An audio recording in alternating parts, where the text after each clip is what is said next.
LEQ's in the house. LEQ's in the house. LEQ's in the house. LEQ's in the house. LEQ's in the house. LEQ's in the house.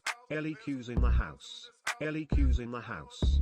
At the end of every unit, your teacher has the chance to teach lessons on lessons and context to advance. Yeah. But what do you suppose our teacher makes us skip all the lessons with a project and plan, laid the rules and makes us do an ELEQ. Election needs evidence, historical and credible. Reasoning that corroborates and advances your point across. Build a thesis, a complex one, big counterclaim, list your points, aid your claim, support your stance. John P. Irish would admire that. Then we drop this screencast. Like a single that is fire. We want you to like, subscribe, and share this student-made screencast. Crash Course, John Green. Timeless History, Mr. Steve. Watch their vids all day and night. We know you had to stream us, share us, tell your friends all about our views than all the other teams. If we have the most views by 10 EST, on the night of the 5th day posted, plus 500 bonus points, virtually guaranteeing us an A.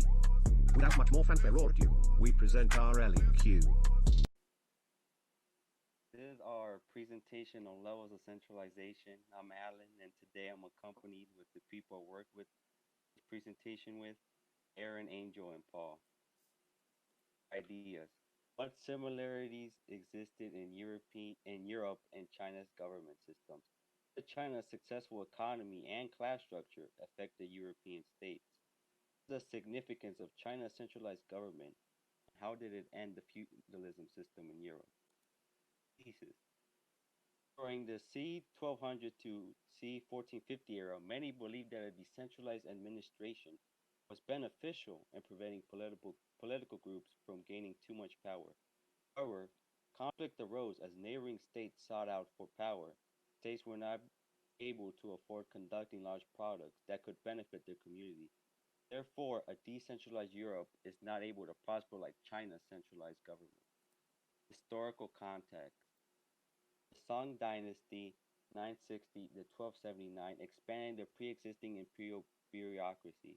Emperor Song Taisu extended the civil service exam to allow young men in lower economic classes the chance of obtaining a job in the bureaucracy, enabling more upward mobility into higher classes.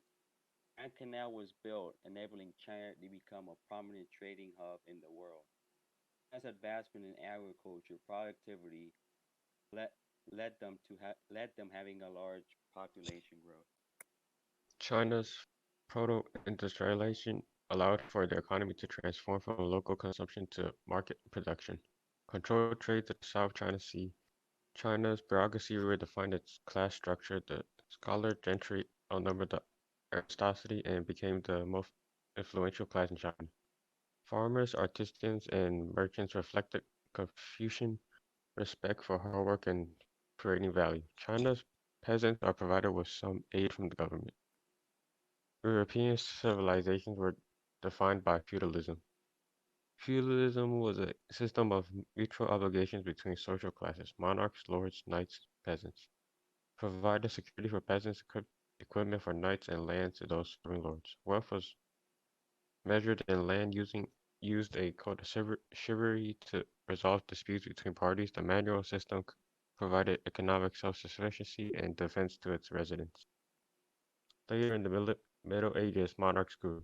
In France, King Philip II was first to develop a real bureaucracy.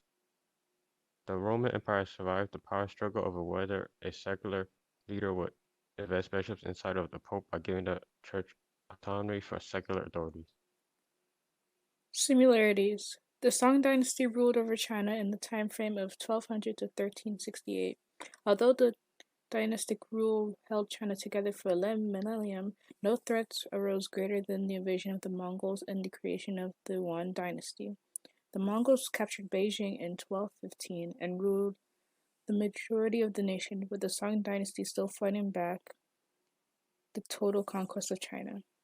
In 1279, the Song were defeated in the Battle of Yemen, and the Mongols had taken over all of China. However, in 1368, the Ming dynasty swept through the Mongols' palaces in Beijing and retook Chinese control, effectively ending the Yuan dynasty and beginning Mongol rule.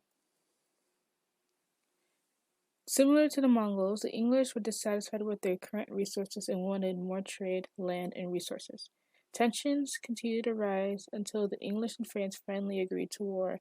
Nationalism emerged from conflicts such as the Hundred Years' War.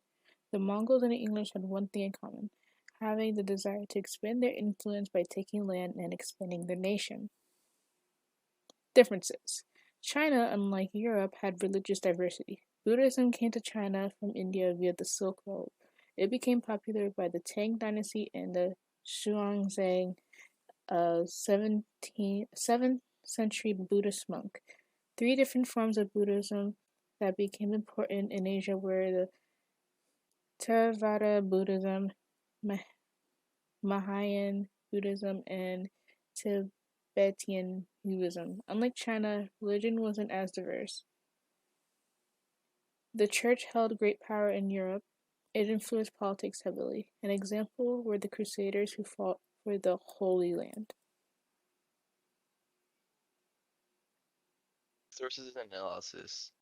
So this is our first primary source. It's of the posting of the examination results from 1540 in China.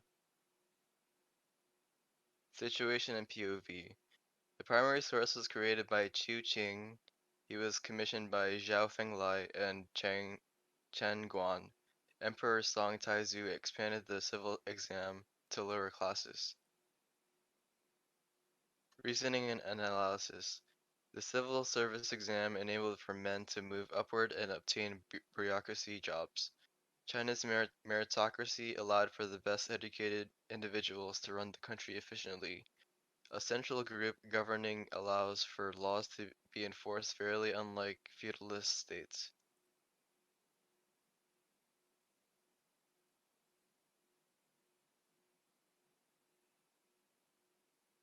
This is our second source.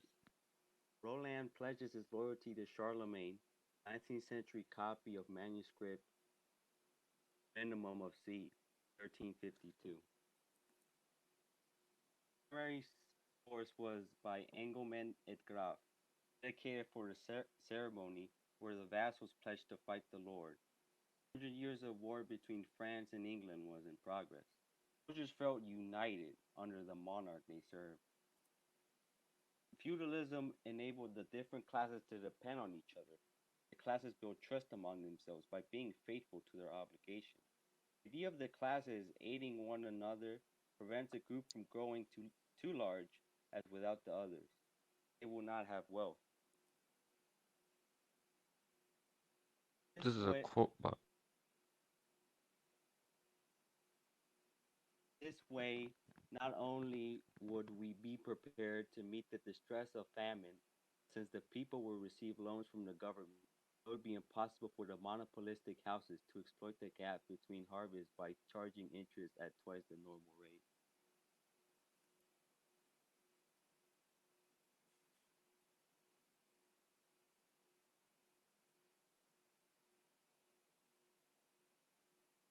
the primary sources by Shi Wang. Propose a way to solve the declining tax revenue and reduce government spending. The Lao and Sai posed a military threat to the Song. The Song made payments of luxury goods to diffuse dynasties and maintained the troops to defend the empire.